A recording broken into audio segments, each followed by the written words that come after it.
बिस्मिल्लाहिर्रहमानिर्रहीम। तो मेरा टॉपिक है द वर्ल्ड इन 1914। हम बाकी वीडियोस में वर्ल्ड वॉर 1 को डिस्कस करेंगे, तो वॉर को डिस्कस करने से पहले वो तमाम सिनेरियो आपके सामने रखना चाहती हूँ जो कि 1914 में था और 1914 में कौन सी स्टेट किस पोजीशन पर थी। तो ये तमाम सिनेरियो समझने के बाद फिर हम वर्ल्ड वॉर 1 पर जाएंगे। अगर आपने पिछली वीडियो नहीं देखी तो आप वो वीडियो भी देख सकते हैं जिसमें आपको तमाम कंट्रीज़ के सिनेरियो के बारे में बताया गया।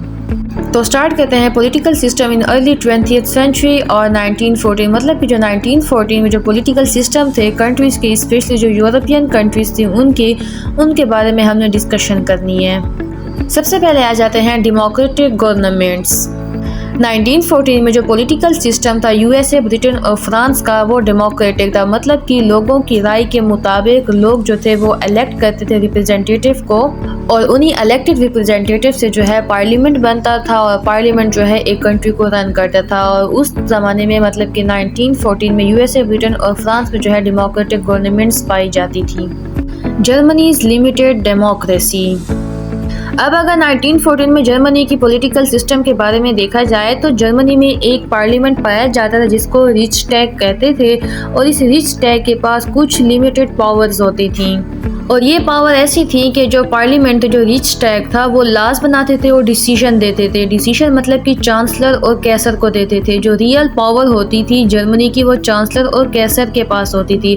चांसलर जो हेड ऑफ द गवर्नमेंट होता था और कैसर जो एम्पियर होता था। तो उस वक्त जो एम्पियर होता था जर्मनी का उसको कैसर कहते थे और यही चांसलर मतलब कि हेड ऑफ द गवर्नमेंट और कैसर की जो पावर्स थी ये पार्लियामेंट की पावर को लिमिट करती थी।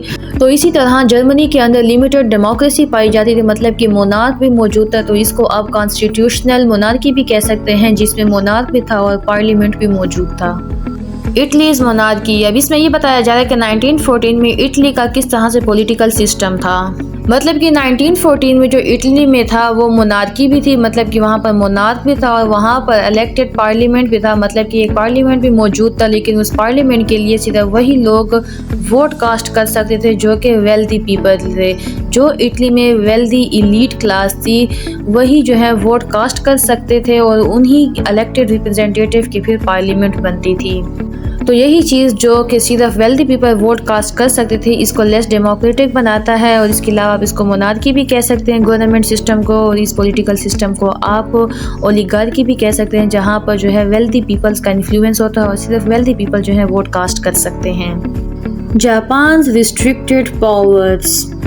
अब 1914 में जापान का इस तरह से पॉलिटिकल सिस्टम था कि वहाँ पर भी लोअर हाउस मौजूद था, मतलब वहाँ पर भी एक पार्लियामेंट मौजूद थी और वहाँ पर वही लोग वोट कर सकते थे जो कि वेल्दी पीपल थे और उन लोगों को वोट कास्ट करने की इजाज़त नहीं थी जो वुमेन्स थे या फिर गरीब थे। और 1914 में भी जापान की पॉलिटिकल सिस्टम में एक एम्पियर मौजूद होता था। इसके अलावा प्रीवी काउंसिल होती थी। प्रीवी काउंसिल जो था इसका बहुत ज़्यादा इन्फ्लुएंस होता था कंट्री में, मतलब कि जितने भी जो ऑफिशियल होते थे हाई रैंकिंग, जितने भी ट्रस्टफुल जो एडवाइज़र्स होते थे और ऑफिशियल्स होते थे वो इसी प्रीवी काउंसिल में होते थे और ये एम्पियर को गाइड करते थे कि वो किस तरह से लॉ बनाएं और किस तरह से इम्प्लीमेंट करें।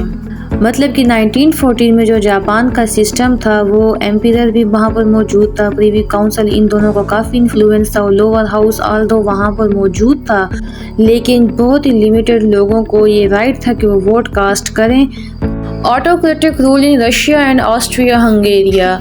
अब इसमें ये कहा जा रहा है कि जो रशिया और ऑस्ट्रिया हंगेरिया ये दो मेन इम्पॉर्टेंट एक कंट्री थी और एम्पायर थी जिन्होंने वर्ल्ड वॉर 1 में काफ़ी अहम रोल अदा किया जो कि हम आगे डिस्कस करेंगे। यहाँ पर इस वीडियो में हम सिर्फ इन दोनों रशिया और ऑस्ट्रिया हंगेरिया की पॉलिटिकल सिस्टम के बारे में डिस्कस करते हैं। मतलब कि रशिया और ऑस्ट्रिया हंगरी दोनों में जो है एब्सोल्यूट रूलर था, दोनों की जो है सिमिलर पावर्स थी। मतलब कि जो रशिया का जो ऑटोक्रेट था और जो ऑस्ट्रिया हंगेरिया का जो एम्पियर था दोनों की सेम पावर थी, वही रूल बनाते थे, वही इम्प्लीमेंटेशन करते थे। इसके अलावा 1914 में इनके पॉलिटिकल सिस्टम में एक पार्लियामेंट भी थी और वो पार्लियामेंट की सिर्फ इतनी ही पावर्स थी, इतनी ही अथॉरिटी थी कि वो एम्पीयर को मतलब एब्सोल्यूट रूलर को सिर्फ एडवाइस कर सकते थे किसी मसले पर। अगर उस एब्सोल्यूट रूलर को वो एडवाइस पसंद आती तो वो इम्प्लीमेंट करता, ला बनाता, अगर उसको पसंद नहीं आती तो वो उसको इग्नोर कर देता था। मतलब कि पार्लियामेंट सिर्फ बराए नाम था, जितनी भी पावर्स थी वो सारी की सारी रूलर्स के पास थी, मतलब कि एब्सोल्यूट रूलर के पास, एम्पीयर के पास, किंग के पास थी। तो सिंपली ये था मेरा आज का टॉपिक, जिसमें मैंने उन तमाम कंट्रीज़ की पॉलिटिकल सिस्टम के बारे में बताया जिन्होंने वर्ल्ड वार 1 में काफ़ी अहम किरदार अदा किया और जिनके दरमियान काफ़ी जंगें वगैरह हुई हैं, और ये आलमोस्ट यूरोपियन कंट्रीज़ थी। मज़ीद वर्ल्ड वार 1 के बारे में जानना है या बाकी जितने भी इवेंट्स के बारे में जानना है तो आप मेरे चैनल की प्ले लिस्ट में जाके विजिट कर सकते हैं। तो वीडियो को लाइक कर दीजिएगा, शेयर कर दीजिएगा, चैनल को सब्सक्राइब कर दीजिएगा। बहुत शुक्रिया, अल्लाह हाफिज़।